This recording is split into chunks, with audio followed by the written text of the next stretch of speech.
মানুষ ট্যাক্স দেয়, মানুষ চাবে যে তার যে সমস্ত অভাব অভিযোগ আছে বা তার যে পাওনাটা আছে সেই পাওনাটা যাতে অন্তত সিটি কর্পোরেশন দিতে পারে। তো সেটার এখন জনগণ আর সিটি কর্পোরেশনের মাঝামাঝি আমি আছি, আমি চেষ্টা করব যে উভয় পক্ষকেই কাজে লাগানোর জন্য। ধন্যবাদ। আপনার প্রথম দিন ভালো কাটুক, সামনের দিন আপনারা দোয়া করবেন। আপনারা আমার দীর্ঘদিনের সাথী, একসাথে রাজপথে ছিলাম, একসাথে বিভিন্ন কিছুতে ছিলাম। আপনাদের দোয়া এবং জনগণের, ঢাকা মহানগরবাসীর দোয়া চাই, সহযোগিতা চাই। সবচেয়ে বড় কথা হলো যে সবার সহযোগিতা চাই, দল মত নির্বিশেষে সবার সহযোগিতা চাই, সকল পেশাজীবীদের সহযোগিতা চাই।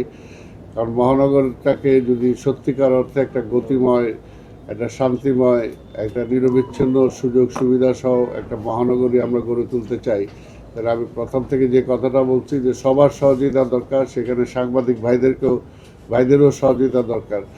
আপনারা ত্রুটিগুলো কোথাও পেলে সেগুলো তুলে ধরবেন, বা আমাকে জানেন যে আমি সবসময় ওপেন, যে কোনো সময় যে কোনো জায়গায় আপনারা আমাকে পাবেন। যে কোনো সমস্যা যদি আমার কাছে তুলে ধরেন তাহলে আমি সেগুলো আপনাদের কাছে কৃতার্থ হব, প্লাস সেগুলো আমি সমাধানের জন্য চেষ্টা করব। আপনাদের সবাইকে ধন্যবাদ।